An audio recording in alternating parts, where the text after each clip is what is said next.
पे गिरिराज जी को धारण किया, तो क्या अब तक भी ब्रजवासी ये नहीं समझ पाए कि कृष्ण भगवान है। कहते हैं सुखदेव मुनि महाराज, राजन अब थोड़ा थोड़ा समझ में आने लगा था, अब थोड़ा थोड़ा समझ में आने लगा था कि 7 साल से ये जो राक्षस अपने आप मारे जा रहे हैं, ये लगता है कन्हैया ही मार रहा है। और 7 वर्ष की अवस्था में 7 दिन तक गिरिराज जी को श्री ठाकुर जी महाराज ने जब धारण किया है, तो अब थोड़ा थोड़ा समझने लगे हैं ब्रजवासी। कहते हैं कि अब उन्होंने, ब्रजवासियों ने कृष्ण को भगवान स्वरूप मानना प्रारंभ करा या नहीं करा। कहते हैं कन्हैया तो सबके लिए अभी भी वही छोटा सा नटखट सा ब्रज का एक छोटा सा लाला ही है। अभी किसी ने उनके लिए माला अर्पण करना, अर्चना करना प्रारंभ नहीं किया है। कहते हैं बड़ी प्यारी घटना हुई है ब्रज में। एक दिन नंद बाबा एकादशी के दिन स्नान करने जाते हैं जमुना जी में, और स्नान करने जब वो जाते हैं तो वो ध्यान नहीं देते, अर्धरात्रि की बेला में, रात्रि की बेला में ही वो यमुना जी में स्नान करने चले जाते हैं। अभी तक मुर्गे ने बांग नहीं दी, उससे पहले ही नंद बाबा यमुना जी में स्नान करने के लिए पधारे हैं। और कुछ ग्वाले भी उनके साथ पधारे हैं। तो उन ग्वालों ने क्या देखा कि नंद बाबा स्नान कर रहे हैं। जैसे ही नंद बाबा ने जल के अंदर डुबकी लगाई, काफी देर तक नंद बाबा वापस नहीं आए। नंद बाबा जल के अंदर तो सबको जाते दिखाई दिए, डुबकी लगाते हुए सबको दिखाई दिए, पर बाहर आते हुए नहीं दिखाई दिए। अभी तक नंद बाबा बाहर नहीं आ रहे हैं। जब काफी समय बीत गया, तब ग्वालों को लगा कि आज तो बाबा डूब गए। दौड़ा दौड़ा एक ग्वाल जाता है और कहता है, कन्हैया जल्दी देख चल, तो को पता है तेरे बाबा डुबकी मारवे खातर जल में जावे करबू। जल में गए और वापस नहीं आए। कन्हैया ने दौड़ लगाई और कन्हैया यमुना जी में प्रवेश कर गए। जब कन्हैया यमुना जी में प्रवेश करे, तब उसके पश्चात देखा सबने, ग्वाल वालों ने, कि कन्हैया को भी जाए हुए बहुत देर हो गई है। कन्हैया बहुत देर तक जल से बाहर नहीं आए। तब सब विचार करने लगे, ये बाबा जल के अंदर गए, वो वापस नहीं आए, और कन्हैया जल के अंदर गया, ये भी वापस नहीं आया। कुछ समय पश्चात नंद बाबा को लेकर कन्हैया वापस आए। तो नंद बाबा से सबने कहा, अरे बाबा आप कहां चले गए थे इतनी देर के लिए, हम तो सब डर गए थे। तब नंद बाबा ने कहा, जैसे ही मैंने जल में डुबकी लगाई, तो कुछ लोग मुझे जल के अंदर से ही एक बड़े से महल में पकड़ के ले गए। कौन पकड़ के ले गया था? वरुण लोक के देवता, वरुण भगवान के पार्षद पकड़ के ले गए थे। जैसे ही मैं जल के अंदर डुबकी लगाया, तो कुछ लोग मुझे पकड़ने के लिए आए। उन्होंने मुझे पकड़ा और जल के अंदर से ही किसी महल में लेके चले गए। उन्होंने मुझे बांध के बिठा लिया और मैं तो डरे जा रहा था कि मेरा क्या होगा। तभी कुछ समय बाद मेरा कन्हैया आया और जैसे ही मेरा कन्हैया आया तो उसको देखकर जो वहां गद्दी पर एक सिंहासन पर राजा बैठा था वो खड़ा हो गया। उसने कन्हैया को प्रणाम करा। पता है वो मेरे कन्हैया का कोई रिश्तेदार निकला। मेरे कन्हैया के पैर पकड़ने लगा और वहां पे जितने भी उस राजा के सैनिक थे सभी सैनिकों ने मेरे कन्हैया को प्रणाम किया और मेरे कन्हैया ने उनसे कहा कि ये जिनको तुम पकड़ के लाए हो महाराज, राजा परीक्षित को बताते हैं कि अर्धरात्रि में स्नान और भोजन नहीं करना चाहिए। इस समय पे राक्षस भोजन करते हैं, स्नान करते हैं। अर्धरात्रि में नंद बाबा स्नान करने गए तो वरुण लोक के देवताओं ने सोचा कि ये नंद बाबा कोई राक्षस है, इसलिए उनको पकड़ के ले गए।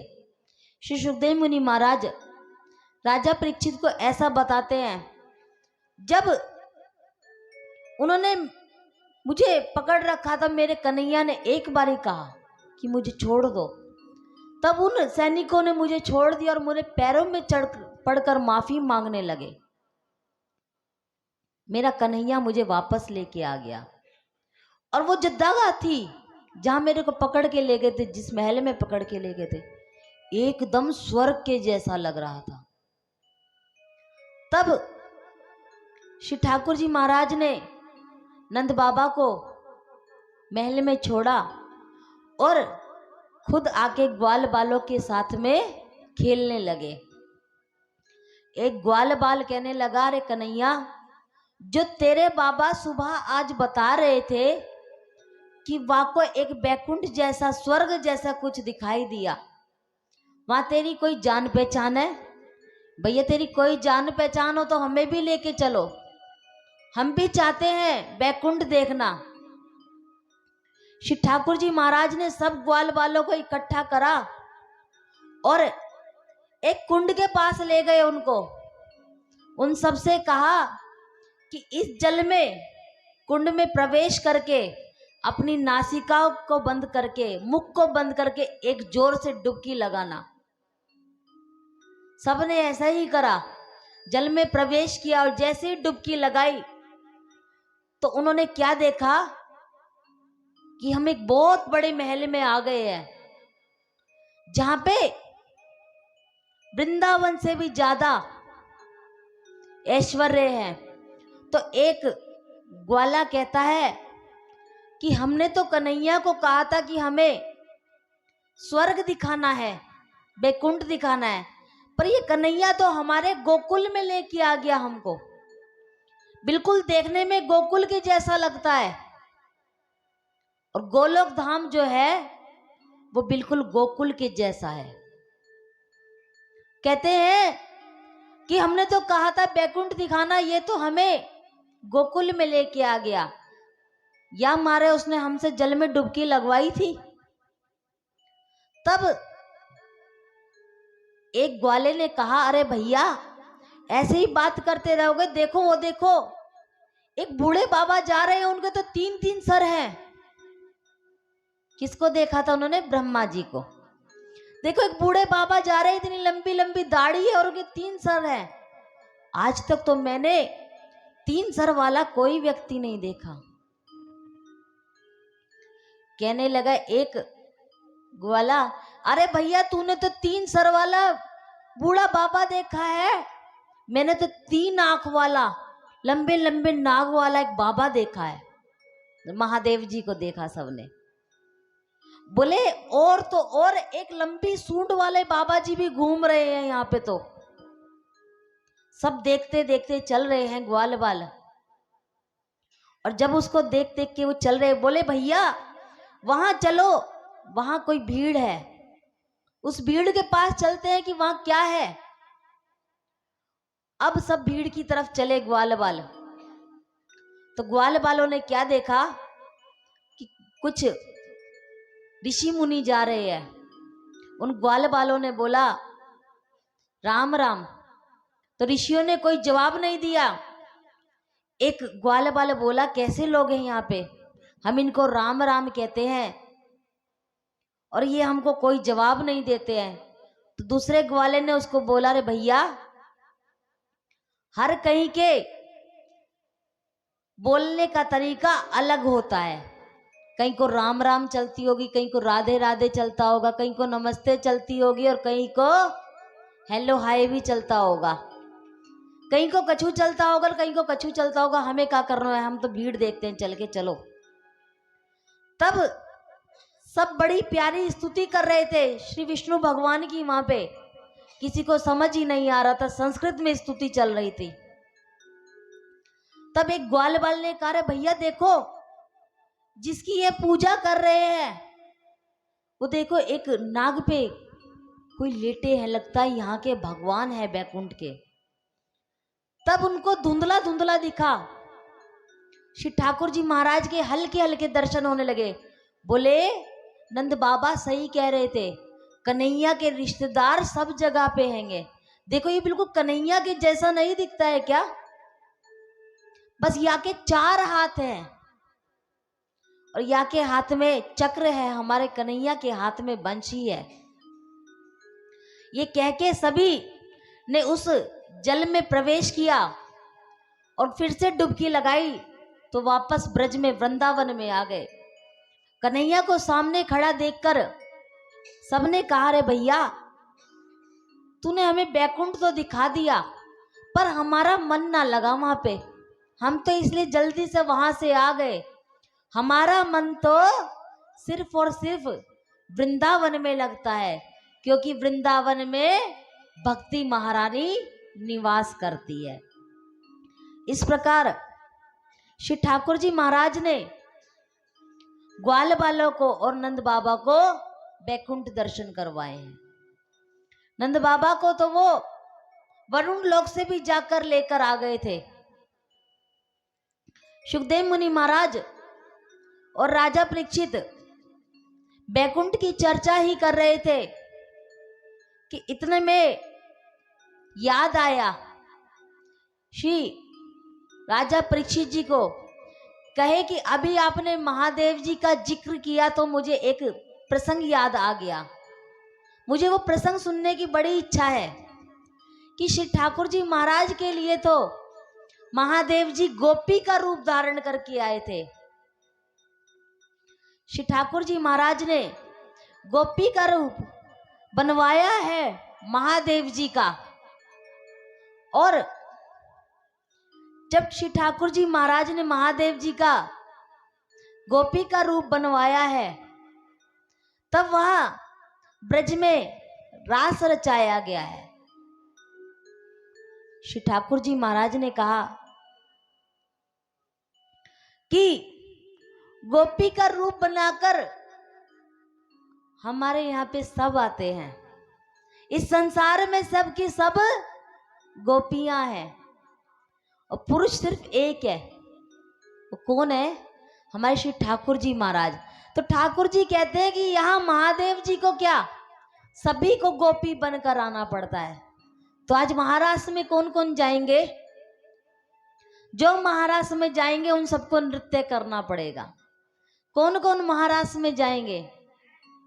श्री ठाकुर जी महाराज का नाम लेते हुए राजा परीक्षित को महाराज की कथा सुनाना प्रारंभ करा। कहते हैं परीक्षित, आपने कथा सुनी थी कि गोपियों ने सबने कात्यायनी देवी की पूजा करी है इस भाव से कि कन्हैया हमें पति के रूप में प्राप्त हुए। तो कन्हैया ने वचन दिया था कि मैं सबको पति के रूप में प्राप्त होऊंगा। इसीलिए श्री ठाकुर जी महाराज ने महारास का आयोजन किया है। आज श्री ठाकुर जी महाराज ने शरद पूर्णिमा की रात्रि में बंशी बजाना प्रारंभ किया है। और उस बंशी की आवाज सुनकर आज सभी के दिल में उमंग उठ रही है कि कन्हैया बंशी बजा रहे हैं, कन्हैया हमें बुला रहे हैं, हमें सबको कन्हैया के पास जाना चाहिए।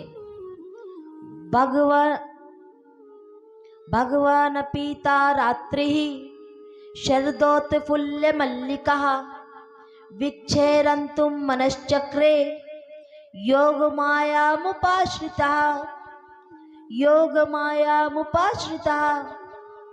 शरद पूर्णिमा की रात्रि आ गई है, नाना प्रकार के पुष्प खिल गए हैं,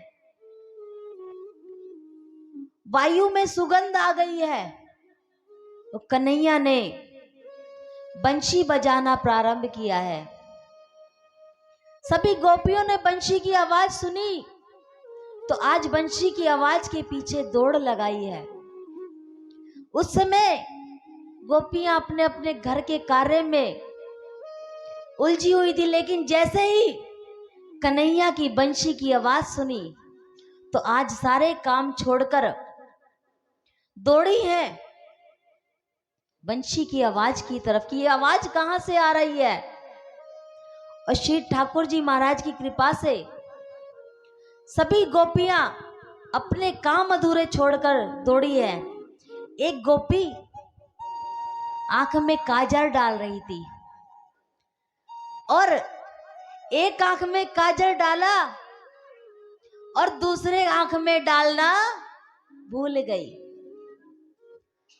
श्री ठाकुर जी महाराज की बंशी की आवाज इतनी मधुर है कि आज उस गोपी को सुध बुध नहीं रही कि मेरी एक आंख में काजल पड़ा है और दूसरे में नहीं पड़ा। एक गोपी अपनी साड़ी बांध रही थी, आधी साड़ी बांधी और आधी को हाथ में लेकर आज दौड़ पड़ी है। एक गोपी चूल्हे पे खाना बना रही थी और आज वो चूल्हा जलता छोड़कर भागी है।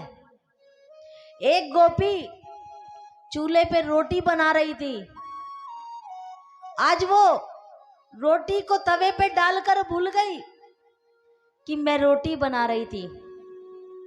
एक गोपी अपने सास के चरण दबा रही थी, चरण दबाते दबाते वो ऊपर की तरफ, उसके ऊपर के अंगों की तरफ बढ़ने लगी और कन्हैया की बंशी की आवाज में इतनी मुग्ध हो गई कि वो कब अपनी सास का गला दबाने लगी उसे पता नहीं चला। तो सास ने बहू से कहा, कहाँ ध्यान है? बोली बंशी की आवाज सुनाई दे रही है, ये कन्हैया बजा रहा है। सास ने कहा मुझे कोई बंशी की आवाज नहीं सुनाई दे रही है, तुम्हारे मन में कन्हैया बसा हुआ है, इसलिए तुम्हें दिन रात उसके कन्हैया की बंशी की आवाज सुनाई देती है। एक गोपी बंशी की आवाज सुनकर अपने पति के चरणों की सेवा करते करते दौड़ने लगी। तो पति ने पूछा कहाँ जा रही है? बोली कन्हैया बुला रहा है। पति ने उसका हाथ पकड़ा और एक कमरे में उसको बूंद दिया, एक कमरे में मूंद दिया, बंद कर दिया। आज इस गोपी को जैसे ही कमरे में मूंदा उसके पति ने, तब ये गोपी का शरीर वहीं रह गया उस कमरे में और इसकी आत्मा श्री ठाकुर जी महाराज के पास पहुंच गई। सबसे पहले यही गोपी पहुंची है जिसकी आत्मा ने उसका शरीर छोड़ दिया था और श्री ठाकुर जी महाराज की कृपा से सभी की सभी गोपियां एकत्रित हो गई हैं। श्री ठाकुर जी महाराज एक पेड़ पर बैठकर बंशी बजा रहे हैं और सभी गोपियां श्री ठाकुर जी महाराज को, श्याम सुंदर जी को चारों तरफ से घेर कर खड़ी हो गई। जैसे ही श्री ठाकुर जी महाराज ने अपने नेत्र खोले और देखा कि इतनी सारी गोपियां हैं तो क्या कहते हैं, स्वागतम वो महाभागा प्रियम की करवाणी का ब्रजस्य नाम मयंकच्चिद भ्रूतागमन कारुणम। कहते हैं आप सबका स्वागत है, आप सभी गोपियों का स्वागत है। आओ गोपियों, कैसे आना हुआ, किस काम से आई हो आप यहां पे? तो गोपियों ने कहा, आज गोविंद श्याम सुंदर, आज आप मत पूछो हम किस लिए आई हैं। आज हम अपना घर बार सब छोड़कर सिर्फ आपके लिए आ गई हैं। हमें अब स्वीकार करो, आज हम सब अपने पतियों को छोड़कर अपना एक पति देखने के लिए आई हैं। हम सब ने जगतपति को छोड़ दिया, आप सब के लिए हम यहां आ गई हैं। श्री ठाकुर जी महाराज ने कहा, गोपियों तुमने ये गलत किया कि जो तुम अपना गृहस्थ जीवन छोड़कर यहां आ गई हो। एक पत्नी का असली कर्तव्य है उसके पति की चरण की सेवा करना। तुम जाओ, सब जाकर अपने अपने पतियों की चरण की सेवा करो। श्री ठाकुर जी महाराज को जब ऐसा कहता हुआ सुना गोपियों ने, तो उन्होंने कहा वो तो जगतपति हैं, हम वापस नहीं जाएंगे अब गोविंद, अब आपको ही हमें सहारा देना पड़ेगा। अब हम आपको छोड़कर कहीं नहीं जाने वाली, अब आप हमें अपने श्री चरणों में स्वीकार करो गोविंद। गोविंद ने कहा कि एक स्त्री का असली कर्तव्य उसके पति की सेवा करना है। मैं आपको एक दृष्टांत से बताता हूं। एक बार एक स्त्री अपने पति के श्री चरणों की सेवा कर रही थी, तभी उसने देखा कि पास ही अग्नि जल रही है और उसका एक छोटा सा लाला उस अग्नि की तरफ जा रहा है। वो चाहती थी अपने लाला को बचाना, लेकिन उसको ध्यान आया कि अगर मैं अपने पुत्र को बचाऊंगी, अपने लाला को बचाऊंगी, तो मेरे जो ये पति की मैं सेवा कर रही हूं ये टूट जाएगी। तब उसने सोचा कि सब प्रभु पे छोड़ देना चाहिए। उस स्त्री ने अपने पति के चरण दबाने प्रारंभ रखे। इधर उसका बच्चा देखते ही देखते उस अग्नि में गिर गया। अब वो मन ही मन रो रही है कि देखो मैं कैसी अभागन हूं, मेरे सामने मेरा बच्चा अग्नि में गिर गया है, मैं इसको बचा भी नहीं सकती। तभी अग्निदेव अपने आप शांत हो गए और उसका लाला बिल्कुल ठीक ठाक उस अग्नि में से बाहर निकलकर आ गया। तो पति की सेवा करना पहली सेवा करना है। श्री ठाकुर जी महाराज समझा रहे हैं गोपियों को। यहां गोपियां कहती हैं, गोविंद आपने अपना दृष्टांत सुना दिया, अब हमारा दृष्टांत सुनो। श्री ठाकुर जी महाराज ने कहा, सुनाओ। एक बार एक स्त्री का पति धन कमाने के लिए विदेश गया हुआ था। तब उस स्त्री ने अपने उस पति की सेवा करनी चाहिए। अपने पति की सेवा करने के लिए उसने अपने पति से पूछा कि मैं नित्य नियम आपकी सेवा करती थी, अब आप विदेश जा रहे हो तो मैं आपकी सेवा कैसे करूंगी। तब उसके पति ने कहा कि तुम मेरे एक फोटो की, मेरे एक तस्वीर की सेवा करना। उस दिन से वो उस तस्वीर की सेवा करने लगी। अब कुछ समय पश्चात उसका पति धन कमाकर वापस आया। तब उसने आके द्वार खटखटाया। उसी समय पे वो स्त्री अपने पति के विग्रह की, फोटो की सेवा कर रही थी। अब बताओ गोविंद, उसको उस फोटो की सेवा करनी चाहिए या जो द्वार पे उसका पति खड़ा है उसको जाकर स्वागत करना चाहिए। तब गोविंद ने कहा कि जब असली पति मिल गया तब विग्रह वाले पति की क्या आवश्यकता थी, उसको जाकर अपने असली पति की सेवा करनी चाहिए। तो कहती है गोविंद, हम भी तो यही कह रही हैं आपसे, जब हमें जगत पति मिल गया तो हमें अपने सांसारिक पति का क्या करना है। आज हम इसलिए अपने सांसारिक पति को छोड़कर आपके श्री चरणों में, श्री राधे बात करने के लिए बाहर जाएं, अपने श्री राधे अपने पति को छोड़कर आज हम आपके श्री चरणों में आई हैं। हमें वापस मत भेजो गोविंद, अगर आपने भी हमें छोड़ दिया तो हम इन प्राणों को छोड़ देंगे।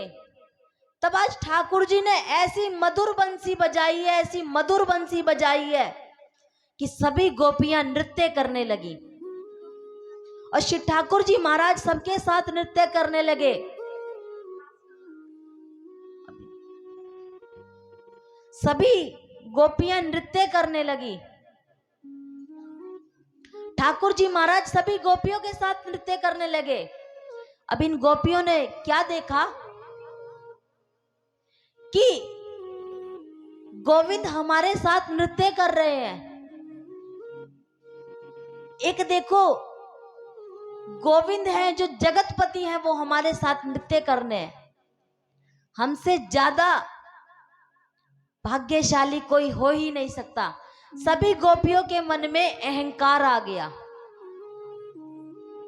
उनके अहंकार को आता देखकर श्री ठाकुर जी महाराज अंतर्ध्यान हो गए और जैसे ही श्री ठाकुर जी महाराज अंतर्ध्यान हो गए तो ये गोपियां रोने लगी। आज एक दूसरी गोपियों से पूछने लगी कि किसी ने हमारे कन्हैया को देखा क्या, हमारे गोविंद को देखा क्या। तो सब गोपियां एक दूसरे से कह रही हैं, अभी तो यही थे गोविंद, अभी तो हमारे साथ नृत्य कर रहे थे, अभी तो हमारी बैया में बैया डाल के नृत्य कर रहे थे, अभी तो बंशी की ताल पर हमें नृत्य करवा रहे थे, अभी कहाँ चले गए हमारे गोविंद। सभी गोपियों ने कहा चलो कन्हैया को चलकर ढूंढते हैं। तो एक गोपी बोली कि हम सब गोपियों में से एक गोपी कम है, श्याम सुंदर उसी गोपी के साथ में होंगे। श्री ठाकुर जी महाराज को सभी गोपियां ढूंढने चली हैं। तो कुछ दूर पे जाके उन्हें श्री ठाकुर जी महाराज के चरण चिन्ह दिखाई दिए। श्री ठाकुर जी महाराज के चरण चिन्हों के पीछे चल रही हैं। तो एक गोपी बोली, अरे सखियो देखो ये श्री ठाकुर जी महाराज के चिन्ह तो हैं, गोविंद के चिन्ह हैं, साथ में किसी गोपी के भी चिन्ह हैं। तो गोपी को साथ में लेकर गए हैं। आगे यमुना जी के तट पर देखा कि कुछ केश यमुना जी के किनारे पे पड़े हुए हैं। तो गोपियां कहती हैं कि श्री ठाकुर जी महाराज ने, गोविंद ने यहीं बैठकर उसकी वेणु बनाई होगी। वेणु अर्थात आप जिसको चोटी बोलते हो, यही श्री ठाकुर जी महाराज ने उसकी वेणु बनाई होगी।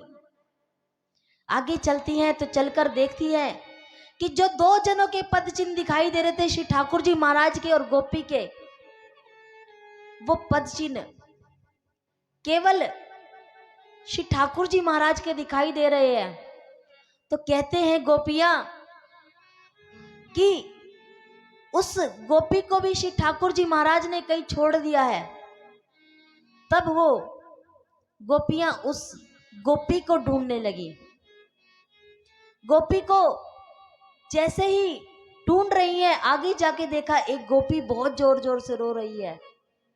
पूछा, क्या बात है बहन, तुम क्यों रो रही हो? कहती हैं कि जो आज तक सबको छलता था, मुझे लगा था मुझे कभी नहीं छलेगा, आज वो मुझे भी छल के चला गया, आज उसने मेरे साथ भी छल कर दिया। कहती है बहन तुम किसकी बात कर रही हो?